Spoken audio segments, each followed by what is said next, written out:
నా పేరు మస్తాన్ బి అండి. మాది ఎన్టీఆర్ కాలనీ. అతని పేరు వచ్చేసి అత్తర్ నాగూర్ వలి. అతను హనుమాన్ నగర్ 2వ లైన్ లో ఉంటాడు. 6 ఏళ్ల నుంచి నా వెనకాల పడ్డం చేయడం అలా చేస్తున్నాడండి. పెద్దలు పెళ్లి చేసుకొని చేస్తామని మా ఇంట్లో వాళ్ళు చెప్తే పెద్దలు అంగీకారం లేకుండా చేసుకుంటామంటే అందుకు మా ఇంట్లో వాళ్ళు ఒప్పుకోలేదు. ఆ ఒప్పుకోలేదని ఒక వారం ఆగి మా ఇంటి మీద దాడి చేశాడండి. నన్ను బలవంతంగా వెళ్దాం రా, ఒప్పుకోకపోయినా అన్నా కూడా నేను పెద్దోళ్ళని చెప్పకుండా రానని చెప్పాను. దానికి ప్రతీకారం మా ఇంటి మీదకి వచ్చి అర్ధరాత్రి 12:30కి మా ఇంటి మీద వచ్చి దాడి చేశాడు. దాడి చేస్తే తిరిగి గాయాలయ్యాయి మా అమ్మకి నాకు. అవ్వడం వల్ల మేము పోలీస్ స్టేషన్ దగ్గరికి వచ్చాము. కేసు పెడదామని వస్తే గొల్ల బ్రహ్మనాయుడు గారికి ఫోన్ చేసి వాళ్ళ కేసు తీసుకోవద్దని చెప్పాడు.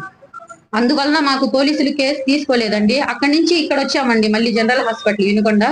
ఇక్కడికి వచ్చినా కూడా మాకు కనీసం ఒక ఇంజెక్షన్ గాని అట్లా ఇవ్వకుండా చేసి ఒక 50 మందిని బయట కాపలా పెట్టాడండి. ఏంటి మా కేసు లేకుండా చేస్తున్నాడంటే, ఇది నా ప్రభుత్వము, నేను కేసు తీసుకోలేవను, మీ చేతనైంది మీరు చేసుకోండి, నేను ఇంతే చేస్తాను, మీరు దిక్కులేని వాళ్ళు, మేమెక్కడ మీరెక్కడ అని చెప్పారు. చెప్పడం వల్ల ఒక బ్లాక్ మెయిల్, దుస్తులు లేకుండా నాకు ఇట్లా ఫోటోలు చేస్తుంటే ఆ బ్లాక్ మెయిల్ కి నేను ఇంట్లో చెప్పుకోలేకపోయానండి.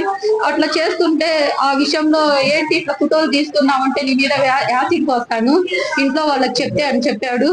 ఆ బ్లాక్ మెయిల్ వల్ల నాకు ఇట్లా ప్రెగ్నెన్సీ రావడం జరిగితే 2 సార్లు టాబ్లెట్లు వేసి పోగొట్టాడండి. పోగొడితే ఏంటబ్బా ఇట్లా చేస్తున్నావు, అసలుకే మాకు మా నాన్న లేడు, మేము లేని వాళ్ళు, నన్ను నమ్మించి మోసం చేశావు, మేము ఎవరికి చెప్పుకోవాలి మా బాధలు, మేము అంతంత మాత్రపు వాళ్ళమే అంటే 2 సార్లు టాబ్లెట్లు వేస్తే పోయిందండి గర్భము. 3 నెలలది ఒకటి, 2 నెలలది ఒకటి. అది అట్లా పోవడం వల్ల మళ్ళీ వచ్చి నేను వాళ్ళ నాన్నకి కూడా చేశానండి ఫోను. వాళ్ళ నాన్న పేరు ఫాదర్ మస్తాన్. వాళ్ళ నాన్నకి తెలియజెప్పాను ఫోన్ చేసి, ఏంటండి అంకుల్ ఇట్లా మీ అబ్బాయి ఇట్లా చేస్తున్నాడు, కరెక్ట్ కాదు అంకుల్, మీకు ఆడపిల్లలు ఉన్నారంటే ఆయన నుండి అమ్మ బయట చెప్పుకోమాకు, మేము పలుకుబడి వాళ్ళము, మా పరువు పోయిద్దని వాళ్ళ నాన్న చెప్పడం జరిగిందండి.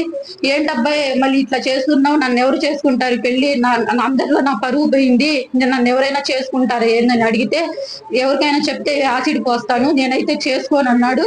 ఇప్పుడు కొమ్మలపాడు అనే ఊర్లో డేట్స్ ఎంగేజ్మెంట్స్ అయిపోయిందండి. డేట్స్ అయి పెట్టుకుంటే నన్ను ఇట్లా చేసావు ఏంటని ఇంటి దగ్గరికి వెళ్ళి అడిగితే నన్ను మా వదిన్ని మా ఇంట్లో వాళ్ళని ఇద్దరిని నలుగురిని కలిసి కాళ్ళతో కొట్టారండి. వాళ్ళందరూ వాళ్ళ ఇంట్లో వాళ్ళు కూడా కొట్టారండి.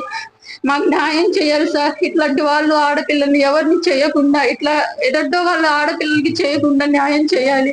వేరే వాళ్ళకి ఎవరు ఇట్లా బలి కాకూడదు సార్. నేను లేని వాళ్ళం కాబట్టి మాకు ఎక్కడ కూడా చల్లనివ్వట్లేదు, ఎక్కడ కూడా న్యాయం చేయట్లేదు, ఎవరికి చెప్పుకోవాలి కూడా తెలియట్లేదు సార్. ఒకసారి సూసైడ్ కూడా చేసుకున్నాను సార్ 2 ఏళ్ల కింద. బాలాజీ హాస్పిటల్లోనే నన్ను కక్కిచ్చారు, ర్యాట్ పాయిజన్ తాగాను.